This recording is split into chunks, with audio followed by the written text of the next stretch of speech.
On this week's episode, we have Michael Congdon on, a.k.a. Mike the Slice. Mike's energy and passion for strength training is amazing. Keep an eye out for this one in the future, as Mike opens up about his eternal battles and how he addresses them through iron and stone. Finally, this week's episode is sponsored by Torque Strength and Conditioning. Torque Strength and Conditioning is a great place to work out and offers a variety of programs such as Torque GPP, Torque Barbell, Torque Fit, personal coaching and wellness, and youth and teen development. And we hope you enjoy the podcast. Are we all We're rolling, brother. Mike, what are your thoughts on steroids? No steroids. I've never taken any. I haven't. It's true. We could cut that out. Really? No, I've never taken steroids. Even all the strongman competitions you've done? I've never taken steroids. Good for you, because I think that's one of the, we'll start this after, but just real quickly, I think one of the mantras where you think about like being able to be competitive or even make the cut for strongman is you've got to be like on not even a certain amount, but a high amount to compete with other people in those competitions. That is the consensus that most people agree with. Yeah. That compete anyway. Yeah. Mm-hmm. And then so for you to be natural. 100%. Dude, that's serious. I love it. No, I it's amazing because so many people, we talk about this a lot, that I feel like it is definitely a thing that gets brought up here a lot. We have between Fenn and then my coach and a coach here, Bob Jones. He lifted back in the 80s with weightlifting, so it's a very sore subject. Yeah. Like he was, and then all the guys going to Russia were all using. Yeah. So it's like, he competed against guys where he's like, I was training in Bulgaria and lifting neck to neck with this guy. Yeah. See him 3 months later and he's hitting like 170 for 3 singles. He's like, what the fuck? He's 19, 20 years old, traveling the world doing this. Right. Yeah. He actually, I think this is in Hungary. Him and God, what lifted weight? He's up on the wall here. They walked into this room and they saw them doing the shit. And they had a test the next day, and they're all weird about it, like to them afterwards. And his teammate was like crying, because they didn't think it was that dirty. No. And that was like a year later, where Bulgaria like had to forfeit the Olympics and they pulled off. And there's a whole. Yeah, so I know it's a mind fuck for a lot of athletes. The other thing too is like, especially in that when you're young, and everything's like you need, everyone's fucking doing it. Well, you know what? If you have your own morals, your own set of values, and you just don't want to do it, you earn it like more naturally. It probably makes every time you succeed that much more. It does feel sweeter. Yeah. If I had a personal record that I've built without any performance enhancing drugs, but something I want to make really blatantly clear is that I've never had anything against anyone doing steroids as much as they want. This probably won't even air right now. We're just. Oh, we're not talking about it right now? I don't want. Well, we can if you want. I don't want to. Yeah, I don't want to. No, it's a good discussion. I don't want to put out there if no one's. If you're cool with it, we can put it on. Great. We're on, little Tony. I want everyone to know that as a natural strength athlete, that I've never had anything against anyone. Well, using and abusing, I don't care, because it's open to everyone. It's not against the rules of the strongman to use whatever you want to use. It's free reign. Yeah. And I've chosen not to do that and compete to the best of my ability with the tools that I have, and that's it. And that's huge too, because like we were saying earlier, the consensus is when you're going to go on a strongman, especially at the national level, the world's level, like you've done at that type of competition, it's not so much if you are, but it's how much are you, right?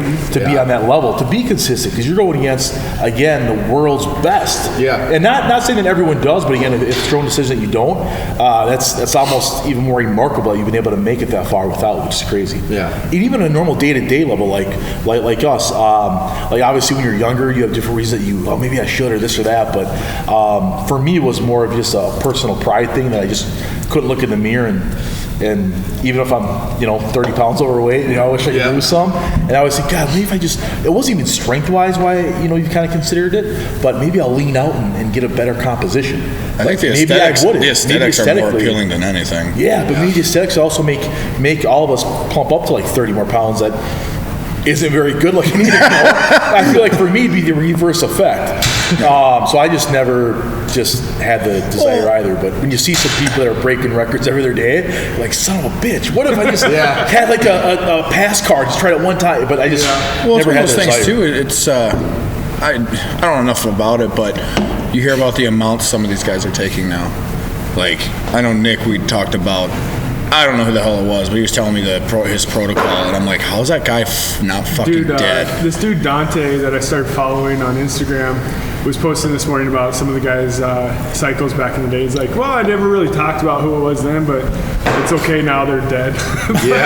Well, he was talking about this dude that chronically was using 3,300 milligrams of test like chronically, and he died at like 40.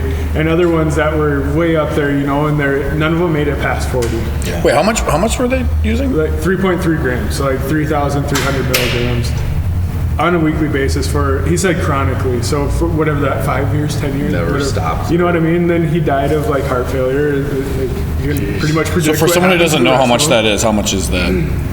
That's like a couple of fucking syringes full a week, you know? Like, Jesus Christ. Well, and that's just so foreign meaty. But I'd have to put so much knowledge and try to get this down to expertise. And then on top of that, you almost have to find a doctor that could register and know what you're doing to keep you healthy. Which it's such a. And once you commit, once you go off, I feel like you're going to shrink down if you don't commit the rest of your life. I don't know. Well, just put feels that like perspective, I could like never- what were some of those old school bodybuilders using? Like how much does anyone really know? I don't know. I've tried finding it in comparison. So I want to know, like, what the fuck was Arnold using? I mean, obviously he's never going to say it. Yeah. But some of the stuff I read, they were like giving some guesstimations, and compared to what that is, it's like taking Advil. Yeah. Like, it's like 9. yeah, it's so little. Well, that's what's so interesting about like Mark Bell being open and honest. Everything that he's kind of talked about. I in the respect him past. for that. Yeah, he's just he's open and honest about it, and I think, you know, in a way he always, you know, I think in his podcast and YouTube that I've seen, he's told people like, listen, first I'm gonna tell you shouldn't do, and this is why you shouldn't, but if you choose to, here's my experience if it helps you at all. And then Rich Piana, of course, he's dead. Jesus, but he yeah. was very open and honest about all the stuff he did too. So it's, you know, your own personal decision. For sure. I just never had the desire to, and it's cool to hear that Mike has made as far as he did in Strongman, which I think, again, everybody puts a spotlight on. You almost have to be in a amount you have to be to do it. You're so. still a pup. What are you, Yeah. 26? Yeah, you're only like 23. 26. 26. That Josled chin line. If you shave, you look like you're 20. I would. I do. He's like, you're fucking right. I have a fantastic job. That's a grizzled beard. So we are lucky enough today, if you haven't picked up on yet, to have Mike the Slice Congdon here today. And It's my adopted nickname. Is it really? Yeah. Oh, wow. I'm never letting that go. so kind of tell us about your background. Where did, because as far as we know from the outside looking in, you were, as far as your strengths or highest levels of athletic performance or sports performance, wasn't strongman. Is that correct? Well, yeah. I'd say about 5 years ago, my commitment to organized and focused strength training started. Okay. Because I could give a really long background story, but let's start with the more interesting stuff, where it's when I started lifting was I got a certification to be a personal trainer, ended up being in the Hudson YMCA, and I did a physique show. That was my first experience into everything. Really? Yeah. Wow. I figured if I wanted to help people be healthier, and my original goal is to be like a soldier against childhood obesity, I thought that would kind of be a cool goal. A soldier gets obesity. Oh, I wish I had a role model like that when I was a kid. It would have helped. It would have helped. Yeah, what Ryder the and I. fuck? We all needed it. Yeah, I'm just thinking, Yeah. if kids don't have someone to look up to or a role model to say this is what you can do, and you know, if you're gonna eat this way or you eat McDonald's every day, you're gonna set yourself up for a hard life, really. So that was my original goal, to train people, and then I discovered I figured if I was going to teach these kids how to eat, I better have some sort of an example or experience to show, hey, I've done this, so I can tell you about it. Then I ended up seeing some guy, Mike Exudes, and he was lifting in the corner of a gym, and he was doing a continental clean with an axle or with a straight bar. Okay. I was like, what are you doing? You know, arching way back, you can just snap yourself in half. And me being the personal trainer, I'm all concerned. It's like, no, I'm doing strongman. So I ended up training at his gym. It's okay. I'm strong. Yeah, that's pretty much what it. Shut up, child. But I was training at his house for 2 years, and that's what I did. I trained at the YMCA, trained at his house. That's all I cared about. Very cool. Yep. So going back a little bit, did you grow up in Hudson then, or is that Yeah. okay? Yep. Very Born and cool. raised in Hudson. Okay, very cool. And then when you did this personal trainer certification, what type of certification was it? Was it like a weekend-long process, or was it like a 2-year program? How did that work? No, so I was actually, I dropped out of school. I was at UWRF, River Falls. Okay. And it was my second semester in college, and I had no idea what I was doing there. Yeah. No idea. So then dropped out. I was still living in River Falls, and I was working a factory job for 9 months. I was like, I'm going to kill myself. That's tough, yeah. It was a funny joke, but I was at a point where I was thinking that, you know? And I thought, I gotta do something. So I got a certification through ISSA, or International Strength Association. Okay. And then North American College of Sports Medicine. Okay. Or American College of Sports Medicine. Okay. So that was the one that was more legitimate than the ISSA. And then I got hired as a trainer. Very cool. Nice. Yep. And with was it a physique competition you said, or bodybuilding? Yeah, board shorts and everything. Oh, wow. I'm never, ever doing that again. I'm surprised you're talking about that. Did you have like a skinny neck and a little waist? No, I had a huge neck, little arms, and a big back. Okay, so you definitely stuck out in that crowd then. Yeah, I had a good looking back, but my abs were like bricks instead of, Chiseled like 13 of them. Yeah. How long did you prep for that competition? I'd probably say 3 months. I didn't really think I was going to go into it and win. I just wanted to have nice photos to say I did this. Proof. Yeah, it's pretty cool. Yeah. And then I had my first powerlifting meet probably 6 weeks after that. Really? Yeah, and it was kind of a cool meet because another successful strongman, Nick Congdon, I don't know if you've heard of him, but he's a good powerlifter in USAPL. Mm-hmm. It was me, him, and this other kid. He's one of the best 160-pound powerlifters in the world right now. Samsonite? Taylor Outwell or something? Yeah. We were all at that same meet. And we were all nobodies, and now we've all succeeded. It was kind of cool. Very cool. Were you all competing in the same weight class or different? I competed against Nick Congdon, and I think he was about 198. Okay. And I was 180. Oh, wow. Yeah, and now he... You were 180? Yeah. What are you now, like 250? I was almost 250. Nice. And were you still really lean because of the show you had done? Oh, shredded. Yeah. I was shredded. And did you stay that way for the competition pretty much as well, the strongman competition? For the close to it at 180? few years I did strongman, I was like, I'm going to get strong. And I just ate. And I thought I was big at 208. I was stuck at 208. How tall are you? 5'10", 5'9"? Like 5'9". Okay. Yeah. I was a stout, wide 208 though. Yeah. I lowered to 405 stone at 208. Though. Jesus serious? Christ, that's Yeah. I'm trying to think of like what I'm trying to think of weighing 208. I'm like, I think it was third grade and something like that. Third grade. And then to lift that stone damn near twice your body weight, that's fucking impressive. Yeah, that was probably the coolest thing I did at 208. Very cool. Yeah. That's gnarly. So let's talk about you putting all that weight on. So when you did your first weight or strongman event, you said you were about 180? No, that was my first powerlifting meet. Powerlifting meet, okay, at 180. Yeah, I was literally in my high school track singlet, no belt, no knee sleeve, nothing. And I think I benched 275, squatted 413, and deadlifted 490. Wow. And that was huge. Yeah. That was huge, man. Do you still have pictures of videos of that? I feel like you'd have to watch that every day before you go train. Some days. Some days. Yeah, just gotta motivate yourself. You had a thought and desire back then. We have to There's no way you can lose it now. Sure. Look at this twig. Everyone that knows anything about me, I videotape everything. So I got plenty of stuff to give you. Nice. Yeah. That's awesome. So how do you transition then from powerlifting into strongman? How many powerlifting events did you do before you got to strongman? One. That was it? That's it. Okay. And then I saw Mike Struzis in the corner. Yeah. And trained with him, and then did Minnesota's Strongest Man in Sauk Rapids. Jason Adamski, the popular promoter in Minnesota, he put it on, and that was 3 months in a training strongman. Wow. I think I put on like 10 pounds or something like that. Really? Just eating like crazy, and I won it. Seriously? Yeah. So then I qualified for nationals. It was North American Strongman. Yep. For Wagon Strongman Corporation. So I qualified for nationals in Reno. Okay. And got my ass kicked. At least you gotta go to Vegas though, right? Yeah, I weighed in at 204. Oh my God. And they're like, you can do 198 or 200. Like, no, I can compete 231. That's what I qualified as. Is that fine? I'm not gonna cut 5 pounds. That's a lot. You can just shit that. Yeah, I know. And I ended up competing in I think they grouped them together, like the 198s and the 231s, and then it was like a lightweight champion, and then a middleweight was 231 or whatever. I think it took like 38th out of 55. There were that many competitors? Yeah, it was huge. Holy cow, that must take That's still forever. respectable for your... Oh, it's not? I was Come on, for your that's your second one, right? Yeah. My second competition. Well, to get to nationals is really good after your first. And you gave up that much weight. Yeah, and I had no clue. Yeah, People you were that just young.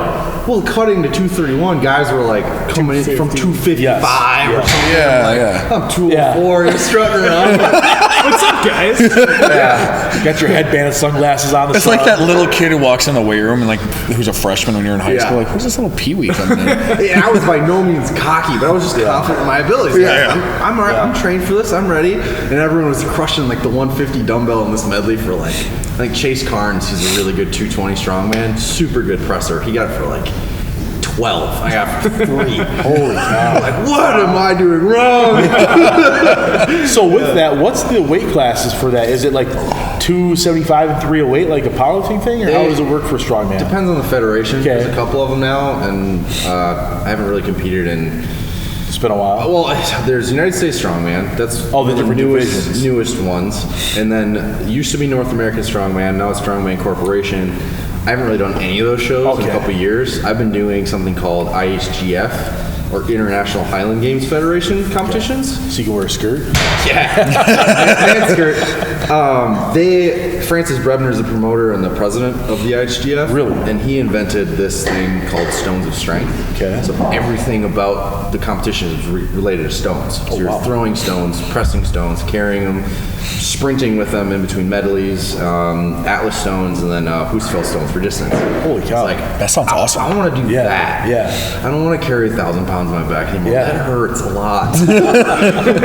Well, it's like very historic with all the stones too. Like you think about all the old Ireland or England or Iceland stuff. Like, Yes, what is it, Scotland, Ireland, all those countries. That's pretty cool. And a lot of what I love about it, and Atlas stones in general, is it's like the ultimate, what do you say, justifying event. Sure. You know, there's no cheating. Yeah. There's no hitching a stone or anything. It's like you can pick it up or you don't. And when it comes to natural stones, where it's not a perfectly balanced sphere like an Atlas stone, it's completely awkward. You know, you have to have so much odd strength, and it's an equalizer. That's the word I was looking for. Okay. So there's guys that are 400 pounds that can't press a 260 pound stone overhead, and then I can do it for 5. You know, it's just different. Yeah. So is like a fun Friday night for you driving around country fields looking for odd-shaped rocks? I've done that. I've done that more than. Let's get weird Friday night. Let's go look for some stones. Yeah. I've done that probably 5. You got to invite us next time. That's cool. I would totally go. I don't know if you've seen that Chris Farley skit, but like living in a van down by the river. I've been like picking up stones down by the river. That's awesome.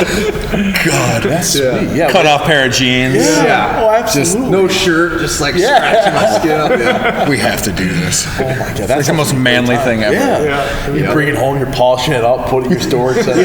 You got pictures and you frame it. Like I lifted this one about 5 months ago. Well, have you seen? I don't know how they do it if it takes the actual amount of weight away from the stone, but like when Thor and those guys kind of do the same thing, or when Brian Chow was picking up from the lumberyard, then they somehow put the actual weight embedded in the stone, like by carving it out in there somehow. They have someone do They that. got some sort of a hand size jackhammer to cut it out. I don't know how they do that, but I think about, okay, then does that take down the amount of the actual weight by like, 2 ounces? 0.5. Yeah. They better find a new one. Have you watched that documentary by Rogue about all the stone lifting? Full On net? Yes. Yeah, I thought that was cool. Was it Spain? Stoneland. I've seen Stoneland. Yeah. Like after I watched Yeah. Stoneland, I was like, if I have a kid, he's gonna pick up a stone before he can get a car. Yeah. You know what I mean? Like, Dude, no, it's awesome. Like I want to almost like take the trip to Iceland just to like try it. Well, I have to train for that shit beforehand. Yeah, that place must be very sacred now, because I feel like if everyone who's watched that is going to travel there, just go lift sure. those series of stones, right? Yeah. Didn't some old farmer own it too? They were saying it's on his land overlooking the sea there. Well, there's a bunch of them. Oh, there. Okay, I thought they it used to was be just- the way I think sailors would come and report from Iceland, and then it'd be a test of who's a man, and you'd have to be able to lift a certain kind of a stone to be able to go like, work. There's like a half stecker. I'm butchering this right now, but it's like half Welcome stone, to the podcast. half man. Yeah. And then like full stecker is a full man. If you can pick it up, you get like a full wage on this Icelandic fishing ship. Absolutely. Right? So it was kind of their tour or their buy-in. Yeah. Essentially. Yeah. Which is kind of funny too. Because might be, you think like a wiry, skinnier guy would be more active and run around on the boat, but you're a big guy, just gonna stand there and say, "Catch the fish." Yeah, I could be wrong. I was really impressed with. I think it was in Spain where they did they had different sized. They weren't stone. Well, they were made of stone, but they cut them in different cylinder objects and stuff. Different angles. Or yeah, it was really cool. They did. country. And the way they pick it up over the shoulder, boom. They did. It was so rhythmic and athletic. It was CrossFit class. Everybody in the right. Yeah, it was fucking crazy. They all their own stone. Yeah, it was awesome. The technique, I was like, yeah, damn. I don't know. I've never seen anything like these that. were regular looking people who had just done it. They were just kids. they were just That's wiry. their national sport. Yeah. It's like Olympic lifting here. You've never seen that one? No. It's about. It's a whole federation I of think it's called just the Basque part of Spain. Basque. Yeah. But they have all sorts of different stone events, and it's almost like by region or by area. They have their own specific type of stone. And they'll have guys cut them out and have different size. There's There's different shapes. They custom make them for to make it harder. It's crazy. Where they shoulder it, just pick it up. There's some where they drag it. Yep. It's pretty cool. It's go to Spain, I guess. Yeah. No, it looked really. I had no want to go to Spain until I saw that. We had that field right there. We should do something. We could do some wicked shit out there. As long as you They're don't. gonna get out there to practice football next season. Yeah, they're gonna have big divots in the ground. Ankles left and right. Stupid stones. Tires.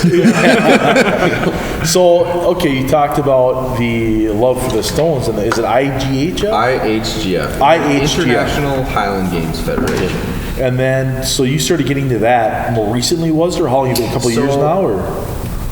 Back in 2017, yes, 2019 now. So 2017, I saw this Stones of Strength competition that was going to be in Dublin, Ohio, during their Dublin Irish Festival. So I was like, crowd? Yeah, I'm going to be a bunch of drunken people watching people lift stuff. I want to be in the middle of And that. what a great way to travel too, right? You're going to compete, but you're there for a reason. It makes it more fun. Yeah. Yep. So the deal was for that one was if you took first, you had an automatic qualifier and you had paid flights to go to All-American Stones of Strength Championship, which would be in San Clemente, California. So I was like, sweet, chance to make some money, and then you can go. And then top 3 qualified either way, but first place got $500. It was a 3-way tie for first. It was me, Trevor Rutowski, and then Brad Audrey. And I'd never done any of this stuff before. Okay. So that was really cool. That got me hooked. Yeah. I wanted to do this way more than strongman. But I was still good at strongman. And I still kind of enjoyed it, but so I kept going. And then in 2017, same year, I did go to San Clemente, California, and this was the best stone lifters that qualified through all these qualifying. In the world or the nation? In the nation. This is a national level competition. So I took 5 of 6 events. Wow. I won first place. First place? 5. Holy shit. Yeah, that was my best performance I've ever had. I just crushed it. Yeah. And then I qualified to go to the Stones of Strength World Challenge in FIFA, Norway. They paid for your flights and everything. Holy cow. I tore my bicep at California's Strongest Man 3 months before I was going to go. No. I was like, no! So that crushed me, but now that I just have wanted to keep competing to get back to that. Okay. But now I don't know what I want to do. Well, I guess we're kind of leading into what I'm doing. So I did see one event. Was that where you met Zadrunas Savickas at? Was that at the one you won 5-6 events, or where was that? No, that was Strongman. That was Strongman. That was the inaugural official Strongman Games, which basically that was 105 kilogram or 231 and under World's Strongest Man. That's kind of what the standard is now. Okay. And I took 5th. Oh, very cool. Nice. 2017 I took 5th, and then last year 2018 I took 4th. Okay. Yeah. What was it like meeting Big Z? Was he? I was so starstruck, dude. I was like, just meeting my hero. I didn't even know what to say. Jump in his arms. Hi. I got a total fangirl. Yeah. I got a Big Z thumbs up photo with my whole family. So I'm happy. I can die happy now. That's awesome.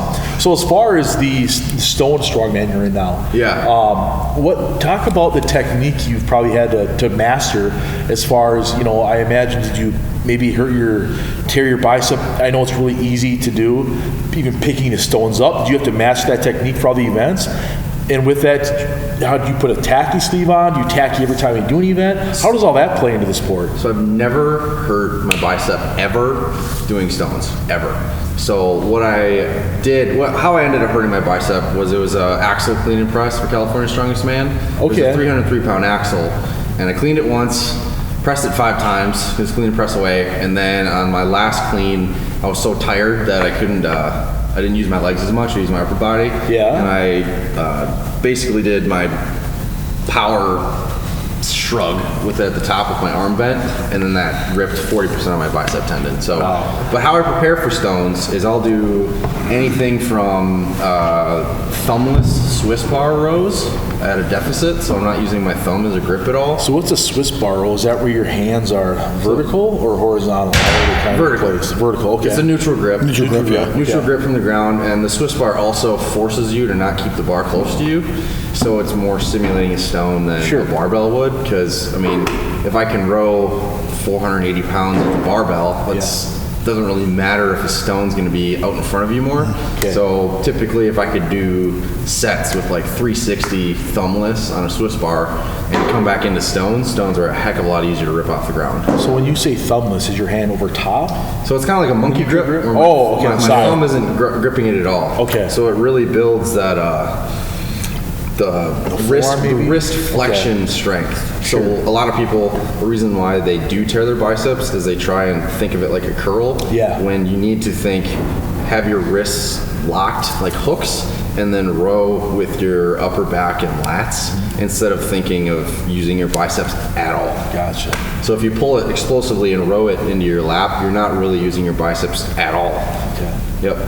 I think it might correlate a little bit, but my favorite Martins Lisis was showing his. I love Martins. Yeah, he was great. He was showing his the way he does his curls, just just a little side work. But he purposely, I think, puts something outside, but he bends his wrist in such a manner that it correlates into him doing a lot of the stone lifting or different stuff like that. So it's kind of unique that he had mentioned that when I saw it the other day. And now you're talking about how you developed that. But I think those are the little inside details that you're going to know because you're a master of this now. But I think when you're so fresh and new to the sport, you learn a tremendous amount, right? Oh yeah. For the first 3 years of competing, I had ended up starting a gym and with a partner, and that's all I did. I trained people and I lifted.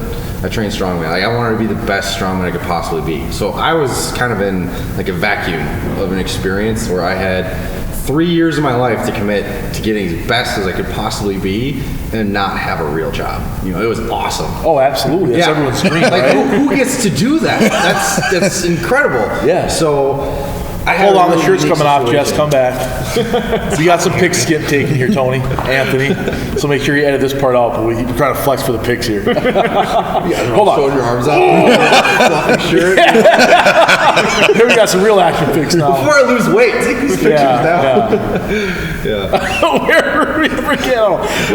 That's all good. So have you had the desire to go back and open a gym again or coach people on the side right now, or kind of with everything? Nope. I did personal training a long time. I tried to make it work, and you can, but after a while I just ended up wanting to worry more about my own fitness journey, and it's nothing against me not wanting to help people, but I did get to a point where I was trying to help people that didn't want to do the work. Sure. And I didn't want to keep asking people, hey, don't you want to do this? Don't you want to, I wish I could have people be as motivated as I was to reach my goals. And I found better inspiration being around other athletes that did that would help me get where I wanted to be. And if people ever want help and they ask me, I'll give it to them. Yeah. But I just didn't want to make a career out of it. It kind of took the fun out of fitness for me. Sure. Yeah. And that sucks because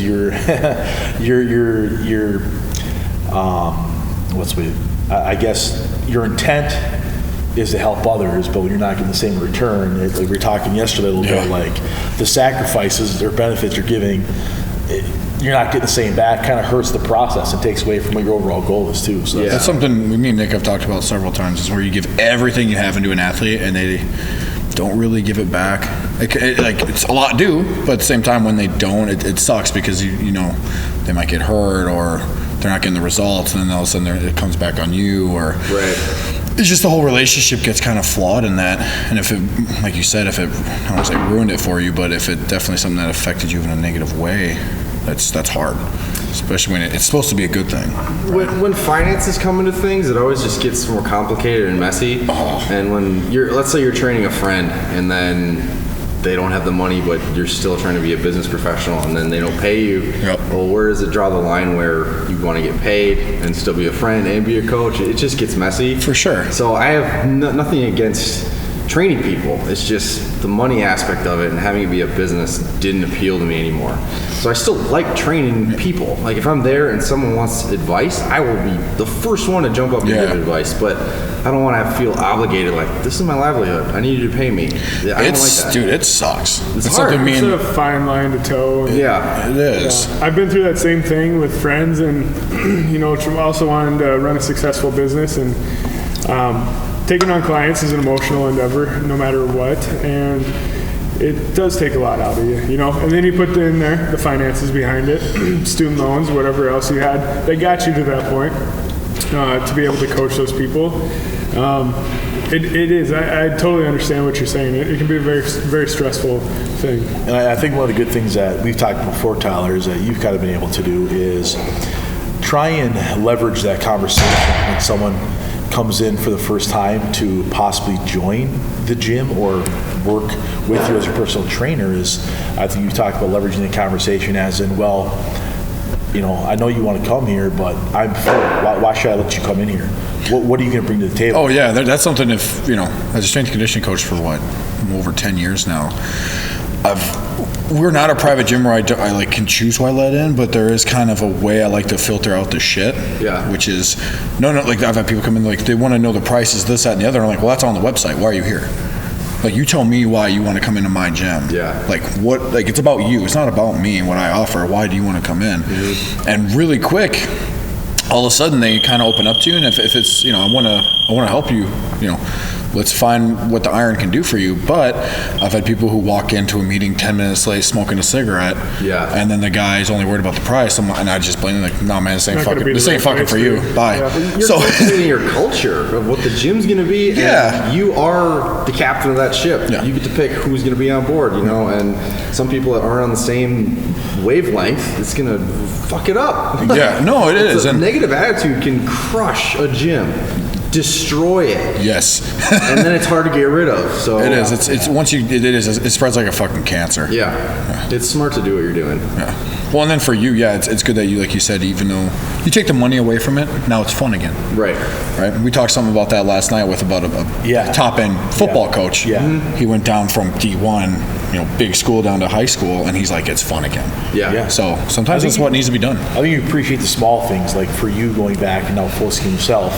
My question for you would be, what are you finding enjoyment in? Is it others supporting you? Is it you finding goals and little victories? Is it like coming out here for the first time and trying a new place? Like, what victories are you finding along the way that help you enjoy what you're doing now that you're focusing on yourself? My motivation and capital WHY, why? Like, why are you doing this torture to yourself, essentially? Yeah. That's changed dramatically for different phases and different chapters of my life. When I first started, it was curiosity, and I used to watch Olympic weightlifters and think, oh, that's power. I want to see what my body can do. And I'm the only one that can unleash it. So that was cool. I mean, most people like superheroes. Yeah. If you want to be a superhero, you got to put in the work. Yeah. I love this. So, that's awesome. For a long time, I wanted to be like Pyros Dimas, the multiple Olympic champion or medalist. Best ever. He's awesome. He's just the badass. Like, I can't tell you how many thousands of times, just in high school, I would watch him do, it might have been at the Athens Olympics or something. That head whip? Yeah. We have a lifter who lifts like him a little bit. So. I get chills just thinking about the crowd blocking it out. Yeah. Man, I want to experience moments like that from my own effort. And be that jack too. Yeah. So in high school, I was always lifting. That's really where it all started. I wanted to just see how strong I could get. Sure. That was fun. And then my passion for sports really led into being a pole vaulter, which is totally hard for people. Would not expect that. Yeah. No. What? Yeah. Let's go back to that. You're a pole vaulter? I was the best vaulter in Division I high school in Wisconsin in 2011. I had the highest completed recorded vault in competition that year. I went 14 feet 10 inches. How much did you weigh back then? I weighed anywhere. Well, senior year and junior year, I fluctuated between 180 and 195. That's still pretty big for a pole vaulter, right? Like that's short. So short and heavy. So wow. I made up for it for being Let's see a shit fast. out of Just this little box with a long pole running. Yeah. I was like Gimli with the tree stump. It was crazy. Yeah, imagine. But it probably felt good to have something big between your hands. Oh, shit. Well played. I didn't expect that from Tony. Damn. Well, that's also, wow. Okay, so did you continue to do that? What? I want to do that again. Do you really? Yeah. So how would you compete for that? Just in the backyard? I mean, they have just like strength sports now. You'll pay to compete. Yeah. You know, there's different federations like USATF or USA Track and Field, where you can compete in your division. And would I be anywhere near competing to qualify for any competitions like Worlds? Yeah. No. Like the best guys in the world now, they're going 19 feet. Yeah, that's crazy. That's insane. Wow. I would like to go back and have a journey of saying, okay, I've reached the 4th top spot in the world as a 231-pound natural strongman athlete. Yeah. I mean, natural doesn't have to be in there. Yeah. I'm just happy I've done what I've done. And I've kind of gotten over... anyone that's really pushing this, anyone that's pushing themselves in strength sports especially, you get beat up. It hurts mentally, physically, like every part of your soul, like you beat down. And I don't have it anymore. I don't have it to try and carry a 1,000-pound yoke anymore. I just don't. So what I want to do now is actually cut down and potentially be a track athlete, a decathlete, or even to be a 200-pound strongman, a pole vaulter, and still be able to do Highland Games. Try something like that. I give you a lot of credit for being conscious and understanding of what you've been through, where you're at, and not continuing to fight against a stone that's not moving. Yeah. And know that, okay, I've got to the peak, which I think is the peak right now. But again, you're only 26. Yeah. Give yourself 5 years. You might rest up. Your body might be in a whole different shape, and it might reignite something you see again that you just want. So the cool thing is you're only 26. Yeah. In 10 years, you're going to do a lot of things between now and then you never even thought of. So it'll be exciting for us and all the fans here to watch you go over the next. It really will be, because if you accomplish this much at 26, even if you lose 40 pounds and you go and you just dominate at the pole vault, there's going to be something else after that that's going to get you going, right? Oh, yeah. You're not going to stop at pole vaulting. Yeah, well, Nick was just showing me how to do power cleans today, and I just felt freaked out. I've taken I haven't lifted in 3 weeks, so that's the longest time I've ever voluntarily taken off in probably 5 years. Now, why was that? I'd hurt all the time. I was eating till I was sick. You know, like my body does not want to be anywhere near 250. Yeah. So I've been working with Health Source of Stillwater. So they're a chiropractic and sports rehabilitation center. Okay. And they, thankfully, they sponsored me. They said, hey, you're awesome. All you got to do is just throw up some social media posts and we will be gladly working with you to make you feel better. That's great. So I started feeling better and I wasn't lifting as much. And I thought, you know, just like you're saying, I had no way thinking, oh, I'm all washed up. The glory days are over. Nothing like that. I don't have it in me right now to even want to push it in strongman. I want to try something else and expand my skill set, you know, my knowledge base. Yeah. And I give you credit for I mean, in a lot of ways, I think it can lead to, like we're saying, even though you're 26, a lot of people exit a big part of their life at that time. They have to give up some sort of athletic sport, and a lot of times that can lead to depression, to this, to that, just to quit trying. So the fact that, So the fact that you're at least attentive enough to find a new thing to keep going for, maybe try 10 different things till you find something that clicks.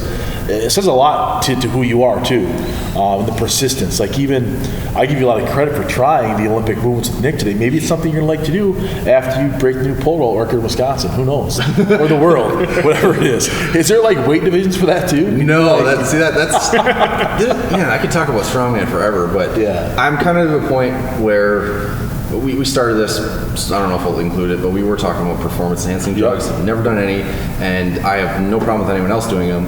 And in my head, I'm just thinking, I feel like I need to do that at this point if I want to get where I wanted to be. To recover? To recover what I need to reach the numbers I need to. And whether that be true or not, I just don't want to do that. Yeah. And in my head, that's what I believe. Yeah. And I don't want to do it. So I want to find something else that doesn't require that. Well, and let's talk about that a little bit. So if you think about, if you continue on your path and your journey where you're PED free, and what's your recovery like outside that you feel like if you top notch, what would your, what's your nutrition like? Are you getting massages? Nutrition than anyone you probably talk to. You have the what? I have the worst nutrition. Let's hear it. Come on, let's hear it. I eat Hot Pockets and TV dinners. Hot Pockets and Twizzlers.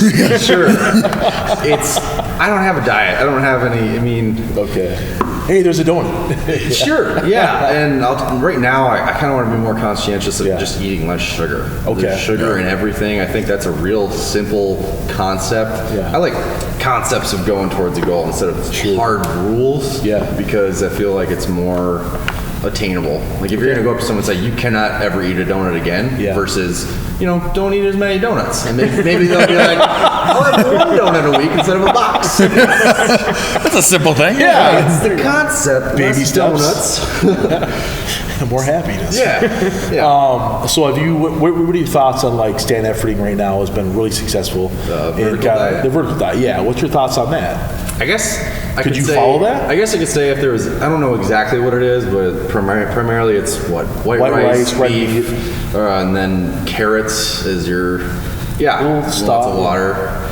That I pretty much ate like that before he even made it public. Not perfectly. Yeah. But my favorite thing was beef and rice. Super easy. Make a big batch of ground beef, have rice, throw it in a meal, and you got it. So I think my question with that is, when you were eating like that, I imagine you were eating pretty consistent like that. Were you recovering better? Like, do you think if you had your nutrition down pretty down to a science for you, or is very consistent? Do you think if you gave yourself like a month on something, that you would recover better or not? Yes. If you had the right nutrients, 100%. I suck at eating. Well, we found something we can help improve with you. That's awesome. Because that might be something for an experiment for yourself. Yeah. If we're able to, like, even if if you have to hire someone to come over to your house on a Sunday with you and force you to make all this food and actually organize it, it'd be cool to see how your recovery performance would turn into. Because I feel like with the strength and explosion of power you have in your training, and even the way that Nick took you through some of those movements today, you picked up on them very quickly, just watching from afar, which is cool to see. So I think if you incorporate some of the nutrition aspect, how's your sleep? Is your sleep any good, or are you just a raging alcoholic on the weekends? Since I haven't lifted in 3 weeks, I was over balls this morning. Man, struggle bus, huh? Yeah, I don't really drink that much.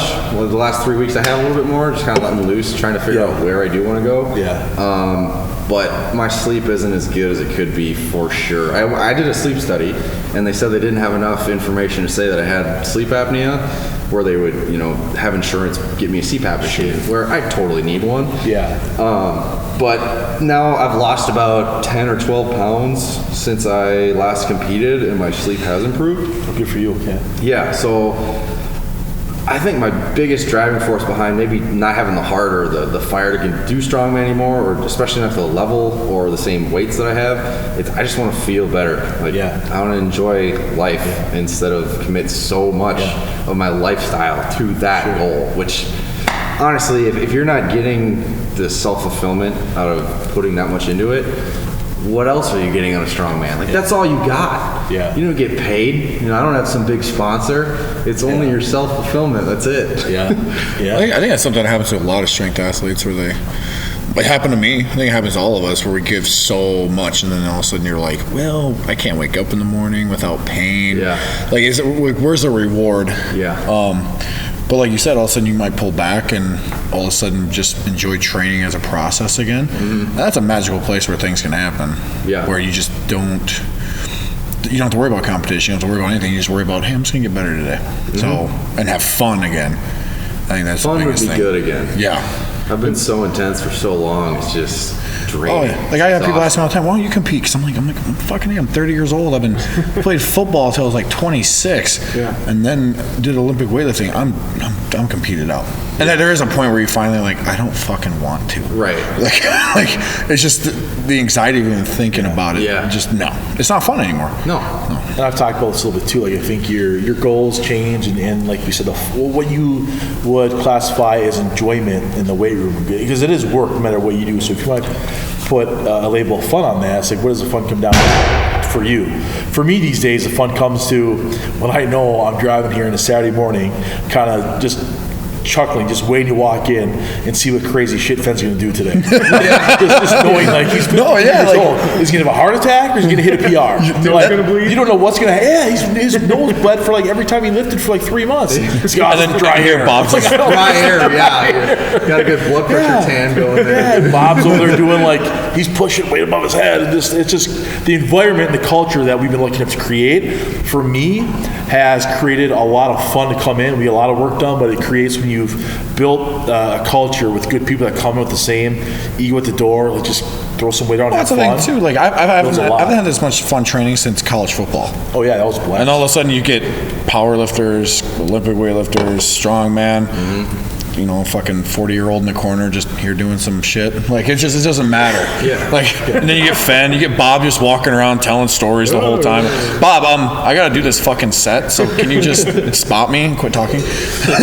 Take your damn shoes off. Yeah, take your shoes off, Bob. So as far as going back to the slice here, so growing up, that's all we're gonna call it. Episode 17, the slice. So people find me on Instagram, like I'm no longer Mike. Like no one even remembers my name. I'm the slice at the restaurant now. No shit. I'm the slice at every gym.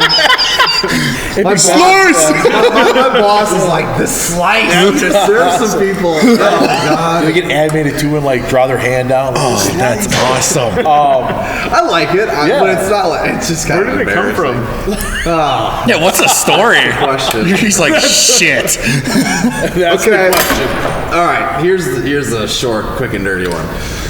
So when I first started dating Vanessa, who's now my wife, we took a picture over at we were at a pool, and Vanessa had these friends that saw this picture, young guy with Vanessa, and her friend said, "Oh, is that your new man slice?" Oh, nice.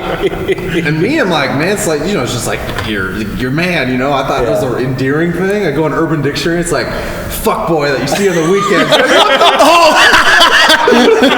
Oh, that's awesome. You're that guy. Yeah. So everyone's like, "Oh, what's up, man slice?" Like, don't fucking call me that. Like, I like this girl. That's remarkable. So then it just developed into like, okay, what's up, slice? Like, slice. I can define whatever I want that to be. So now it's all true. I'm just gonna own it now. Yes, that's awesome, So dude. now I'm just the slice. That's a great story behind it, though. And I was not expecting that. but now you become the full slice. Yeah. 'Cause you're married, right? Yeah, You're yeah. a full slice. Yeah. That's awesome. You're the whole. New York style. Vanessa actually made a shirt when I went to California Strongest Man that it was a pizza and one slice was, I was like, I'm here for the slice. We need a picture of that Oh shirt. my god. I think I got a picture of it. Oh my gosh, that's great. Yeah. Wow, I don't even want to transition from there. I wish We're I was. done. Yeah. Jeez. It's the high note. Wow. Okay. So let's go back to the slice here. Growing up in Wisconsin, was Bill Kazmaier one of your heroes growing up too? Oh, To see a guy absolutely. That you, yeah. Absolutely. I mean, my main heroes, I'd say, when I was first getting into strongman, were Mariusz Pudzianowski, obviously. Always. Who?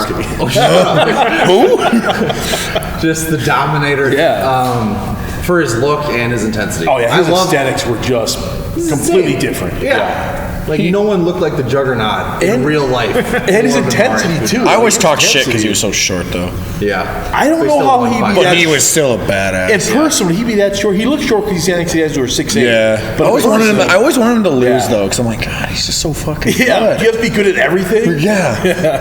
Who was a firefighter from like Georgia or North Carolina? Phil Pfister. Yeah, I liked him. Yeah. He was awesome. He's just kind of a guy that's like, all right, we're going to pull this. We're gonna lift this thing. And, yeah.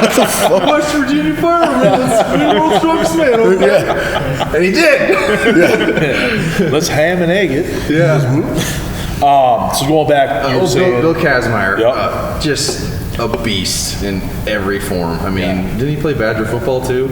I think he did for a year or two, and then they didn't play in the way he wanted, so he just quit. left and started with World Man Strongest. Yeah, one of the best strength athletes of all time. Yeah. I met him at a competition in Charlotte, North Carolina. Did you shake his hand? Yeah. Is your hand Did he still break there? it? It's still there. Well, he signed my training log. He said, That's hilarious. he doesn't refer to himself as Bill. He talks to himself in a third person. The He's Cats? Yes! He signed it! The Cats. He signed it! Michael B. Strong, the Cats! That's awesome. I got a video though. Vanessa competed as well in Charlotte, and she took second. So, and Bill was handing out the medals, and I have it on film. Vanessa shakes Bill's hand, and he shakes his hand like, "Ow!" He didn't do that to anyone else. That's awesome. And then my other inspiration, Marius, obviously Big Z. Now he was slowly coming up, and then he just dominated forever. John Paul Sigmarsson is probably my main inspiration. That I loved. Because of intensity back in the day, or what? Yeah. Yeah. He's just a wild man. He was. And he had a way, well, so did Kazmaier, and so does everyone, but he had a special way of bringing the crowd into it. He was very charismatic with the crowd, Just the energy of the guy was, you couldn't find it anywhere else. Well, I think Thor, they have, those guys, there's Mice, obviously. Yeah. And so they have him tattooed on their calves and all that stuff. Oh, I know you're talking the blonde haired dude, the old Icelandic guy back in the 80s. Yeah. Right? Yeah, Yeah. that guy kicked ass. Yeah. I'm bad with names, sorry. But I know, we're on the same page now. He was like the John North of strongman back in the 80s. So charismatic and Yeah, it's awesome. John Paul kind of made me emotional, honestly, because he died at 33. Yep. I think he had a heart attack deadlifting from whatever caused that. Who knows? Jesus. Got a lot bigger in a couple years towards the end of his life. Heart couldn't keep up. Maybe, but I just wanted to feel the way he obviously felt when he competed, and I lived that out. That was kind of the initial dream. Maybe I didn't have the pre-thought that I'd ever get this far, but the growth and hitting personal records and the personal development and being as fired up as John Paul, that's what made me really fall in love with strongman. That's great. Think about even for those guys, for him coming from Iceland, he had the whole country on his back. Oh yeah. He's representing not just the state of Minnesota, Wisconsin. And who knows who the national idol for Iceland was before him, right? Right. So he's taking probably that big fisherman that pulled up the full fister, we call it. Full fister, the full sticker.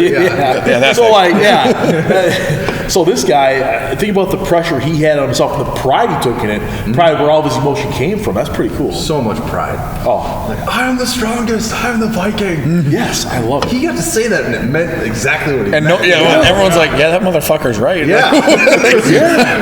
Who's going to deny that shit? Yeah, just great.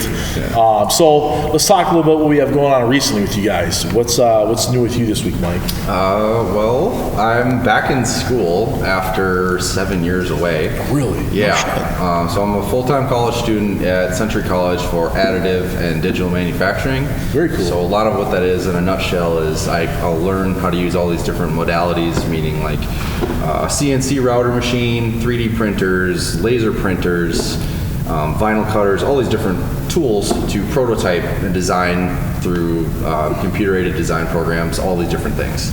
So you can small-scale test engines before you make it, full size and see what's wrong, and for an extremely low cost. So I love it. That's awesome. It's really fun. So there's probably a bunch of different fields you can go in that route too. I imagine just different companies utilize that technology and whatnot. Yeah. So obviously, places like 3M and all these inventing manufacturing places. Yeah. It'd be great to just be able to tinker with stuff and figure out what's wrong. How do I make it better? And be an innovator, maybe not an inventor necessarily, but innovate things that are already there.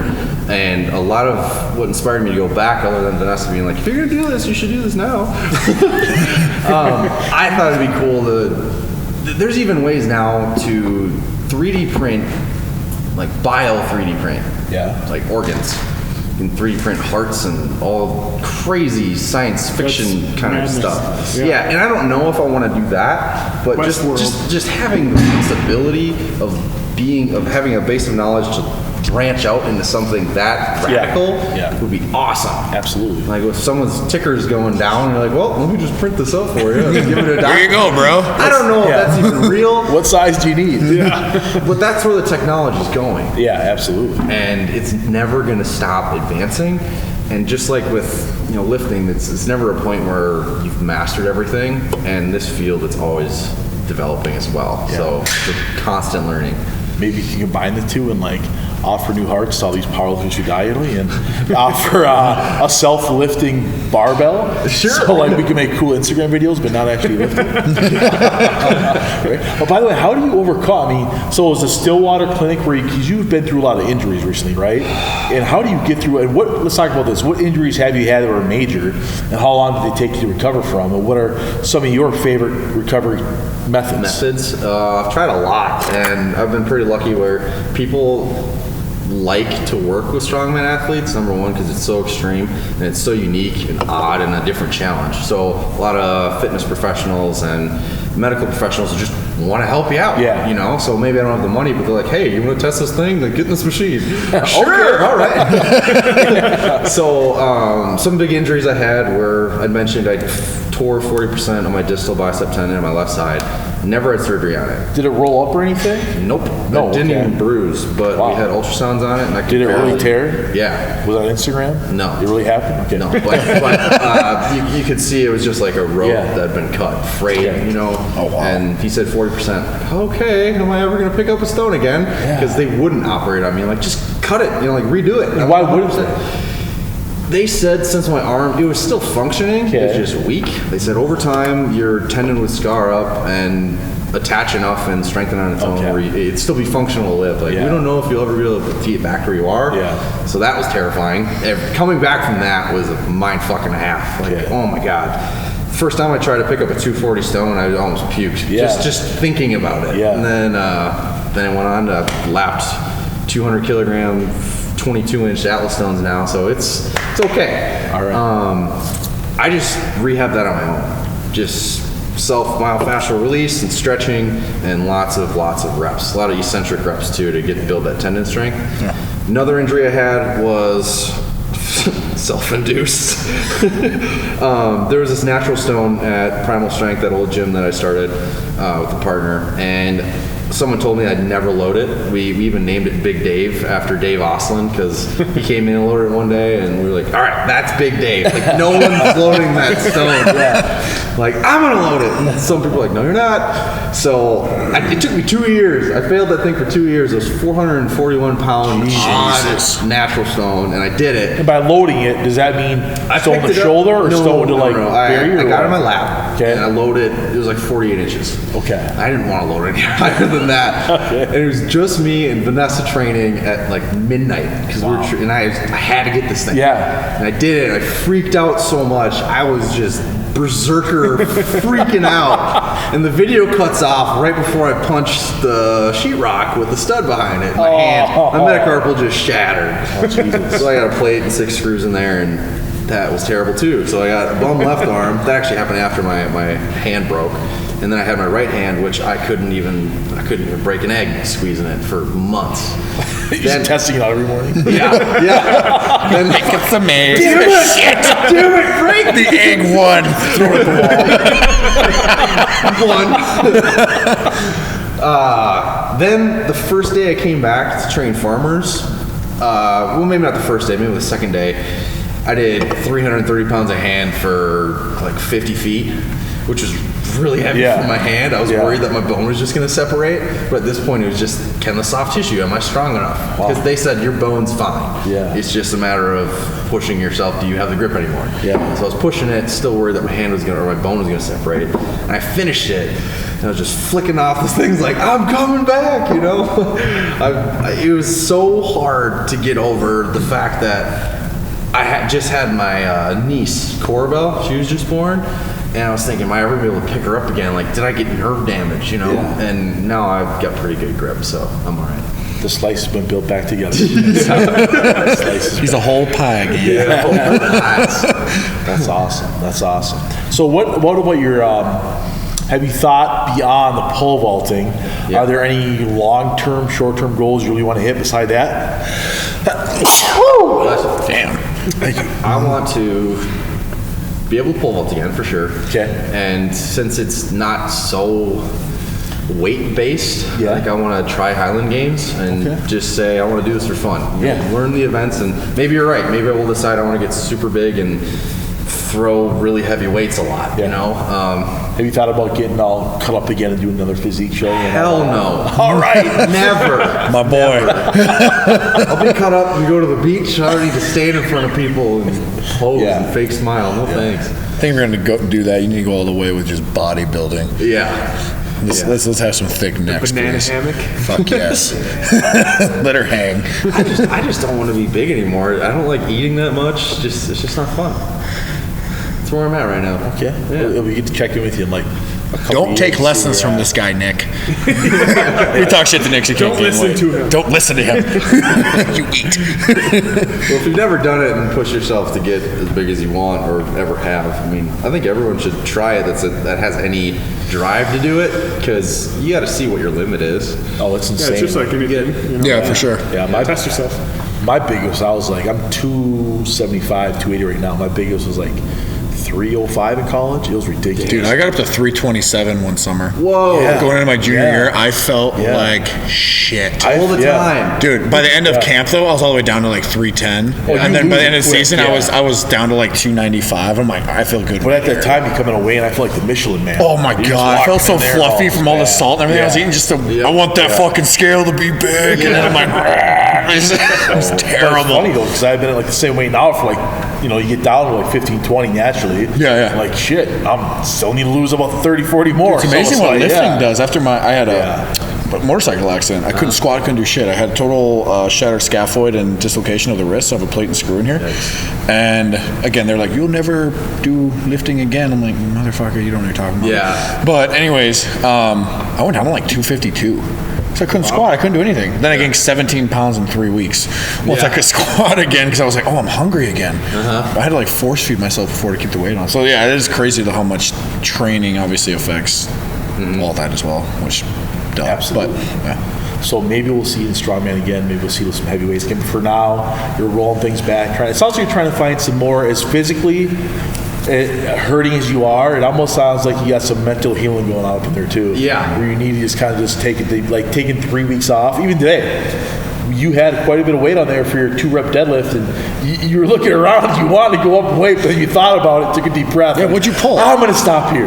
It was a good move. That was a good move too. I give you credit for doing that. That's hard to do. Well, 3 weeks ago, I think my last session in the gym, I've been doing a lot of beltless work, and I pulled 585 for 3 sets of 5, which I think was my best rep sets I've ever done. That's pretty good. Absolutely. Yeah. It's pretty neat. Yeah. That's pretty neat. That's a joke, but we're not making fun of it. I was just thinking to myself, I was pretty beat up after that session, and I have school, and I need to think straight, and I can't just be tired all the time now. And it's like, this is dumb. Well, why am I doing this? I don't have a contest to do. I'm not getting any money for this. The expense is the time and having to eat so much. And I pulled 585 for 2 today, and it felt super. And you easy. want to jump up to like 660, and I was like, oh, you throw some 45s, and that goes to 675. Okay, I'll do one. Yeah. And I was like, hold on a second. And then thankfully you said, no, I think I'm good. I was like, good move, good call. There you go. Because you would have most likely got it easy, but because your other one's like really, really efficient, but just to take the stress off your body, like you said, leave some in the tank for next time. Yeah, I just strained my ab today, messing around the ring. So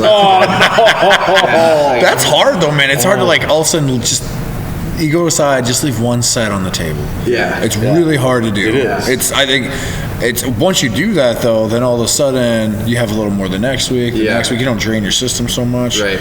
So that's once you start to that starts to snowball. Because I had the same issue. Yeah. I'd be like, well, I had this number in mind today. I'm fucking hitting it. Yeah. And then once I get to it, then I'm fucked up for 3 days and I can't train. Right. I'm tired. Can't get out of bed. Yep. It is a vicious. It just turns into a stupid cycle. Yeah. Over and over and over again. Yeah. Once you find that rhythm, though, I mentally was the greatest strength I've built from all this training. I mean, when I initially used strongman to cope with stuff, and I think everyone at some level does that. 100%. Yeah. Hell yeah. Everyone has stuff everyone has problems. Yeah. It's perfect. Like for me, I just completely hated myself. Like 5 years ago when I first started, just didn't. As far as what everything. Where you were in life. Shit. Thought I was worthless. Still struggle with thoughts like that, and I used beating myself to shit to basically. This is what I tell everyone. I was at a point where I would take all this emotional and internal pain that I feel every day, and instead of acknowledging that was something I should address, I would completely destroy myself to say, no, I just hurt. I don't have any mental issues right now. I just hurt. I just trained really hard, and I never stopped, so I could never let myself feel that, oh, I need to face this. And I think it's really cool for you to share that with all of us. I think that happens with all of us, and not a lot of people. Where some people find different ways to cope with that, whether they see somebody about it or they tattoo it about themselves, they find things to go through. And a lot of times people go in and sometimes it is counseling for us. It is healing where you do find it through the motion of the heavy weights. Now there's the return of the pain. I did it. Which is tough. I utilized it in an extremely negative way. You did, okay. But the pros and cons, if I had to weigh it out, was I was either going to be fucked up, wasted all the time drinking, or I was going to meet some people that were doing drugs and be like, fine, I'll just do this. Well, that's a side. One or the other. I was going to pick. Yeah. I was either going to beat the hell out of myself. Yeah. I wasn't going to face whatever I needed to face. Yeah. And there's a number of things I could talk about there, but the point is, I used it as a coping mechanism. Very cool. It made me numb. That was it. I think. Even though you saw it as a negative, I think it came out as a positive looking at it. Yeah, exactly. I chose the better of multiple evils. I think more people probably do that than they want to let off. Yeah. I know that struck a nerve with me because that's definitely why I started training when I was fucking 12. Mm-hmm. So I think it is one of those things that people don't want to talk about. I think the mental aspect of training, most people don't want to talk about. It's getting better, but I think it's something that it's great to shed light on, like you said. And then now it's come from a positive light rather than the past that it was, kind of self-sabotage almost a little bit with training so hard. Oh, yeah. Maybe not intentionally at the time, but that's something I think, training can do for you. It can be an outlet, but it's how far do you take it? Yeah. So that's really good. So I'm burnt out, I was so... Something that was really good for you or could have been, almost now it went too far, right? When I first started, it was...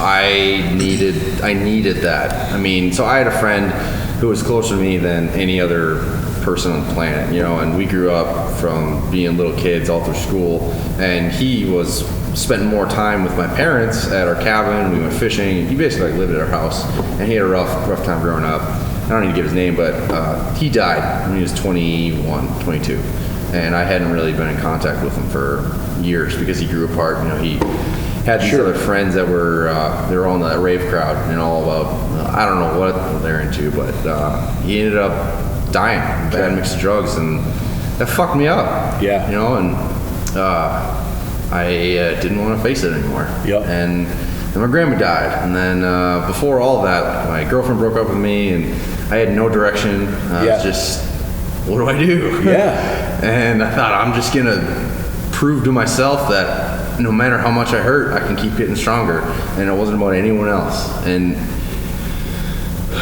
every time I take any kind of journey of, I'm gonna pursue this goal, I'm gonna go and be the 105 kilogram strongest guy I can be, it's to prove something to myself. I got nothing to prove to anyone else, and I want to train because I love to train. It has nothing to do with anyone else. It doesn't have to, it's no one else. It's my journey and what I'm going to accomplish for myself. It is selfish, but it's not about all of the externals, you know what I mean? And that's kind of what I want to focus more on with training and being kind to myself and doing it for me and not doing it for Instagram likes. Like, God, that's definitely not up on my list. But some people get help from me posting things like that. So instead of using a coping mechanism, it's going to be more of a therapeutic session, more of a therapeutic mindset. Well, and again, we're really, really extremely appreciative you share all your internal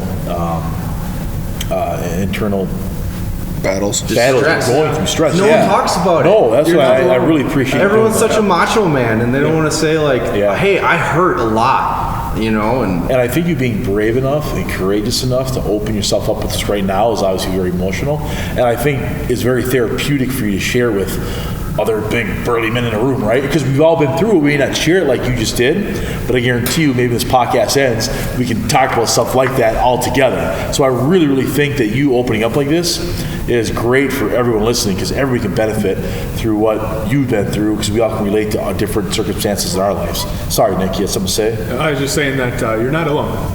No, and 100%, that's something, I could talk about that all day. Yeah, I think we rabbit hole. Yeah, for each one of us, the things that we went through. So, but you opening the door to that right now is really, I think more really people. special to more we do this, the more we meet people. They're in this for relatable reasons. Absolutely. Like that. And I have no problem. I enjoy bringing that up because I'm comfortable with it, and I think me having the energy about that topic makes other people feel okay to talk about it as well, because we can mask, what's going on in our head as much as we want with whatever substance or habits that we have. Yeah. And I think, truthfully, having a strong community of people, man, if you're not talking about your mental health, you are missing everything. Absolutely. You're missing everything. Like, why are you eating until you feel like you're going to throw up? Why are you purging yourself? Why are you training with a herniated disc? Like, exactly. Where's the health in fitness? Yeah. And I've lost that. Well, I find that. That kind of brought to your point out earlier to you. It's kind of like, it seems like you taking a break from all the strong stuff. It's kind of like mind healing. Yeah. But the cool thing about you bringing up what you brought up about, and I didn't want to say overcoming, because I don't think you really ever overcome that stuff. You just continue to battle it, and it's something you're going to face every day, right? Yeah, you're going to face it the day you die. No one actually, I don't think, ever gets over everything. And again, you sharing with us is another. Have you dealt with it?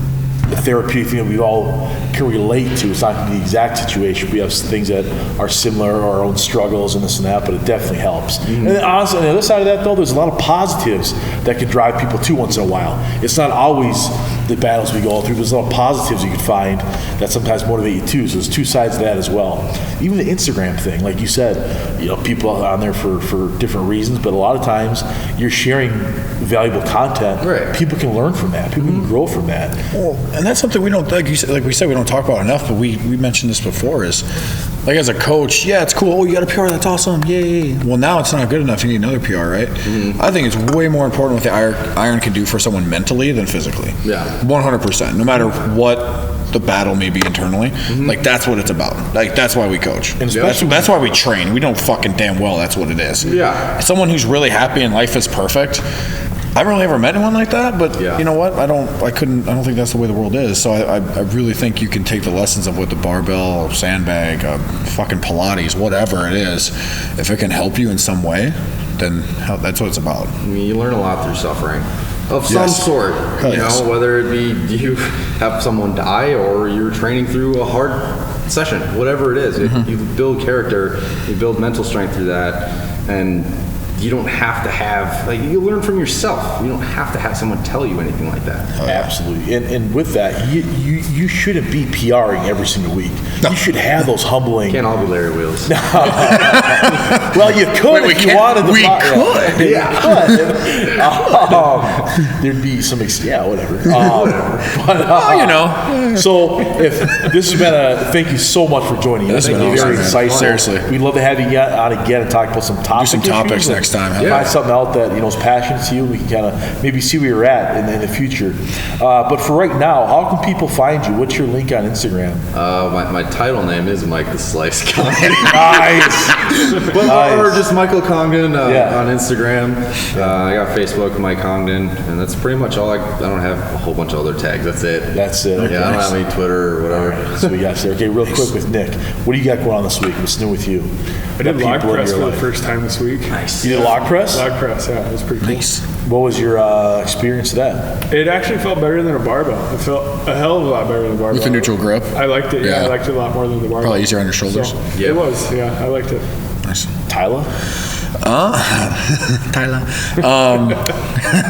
So I guess I've just taken a few weeks of kind of calming down in the training, regrouping. Just March isn't good to me. It's kind of cabin fever season for me at the end, especially, being in the fitness world or whatever.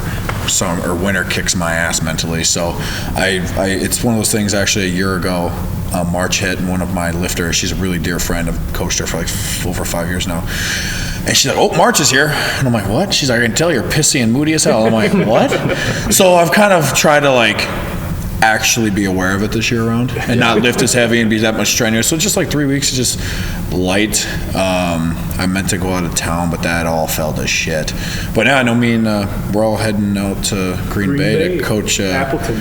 Appleton, coach a workshop and talk to Adam Dirks. Oh, he's a strong cat. Yeah. So, but yeah, so we're just gearing up for that, and then we're into the summer, man. Nice. Off-season training, meaning just fucking everything. It's gonna be fun. Yeah. How about you, Mad Dog? What are you up to? So I just want to say thank you to all the fans. If you're still listening, No, I just want to say that if the fans are still listening, all of our millions and millions of fans of this podcast, this long into it, thank you so much for giving us your time. And if you have anybody that is local in the area, the Twin Cities here, or within the Midwest that you think would be valuable for us to have on, please send us a message on Instagram or on our website or email. Let us know, because we've been very happy to have all the guests we've had on. It's been an amazing time to have them with us and learn their journey, and hopefully get them back for some more content as far as topic conversation. So if you have anyone, let us know, and we'd be happy to have them. And go ahead and, if you can subscribe and give us 5 stars and we'd be very, very appreciative. So Hell yeah. See you next week.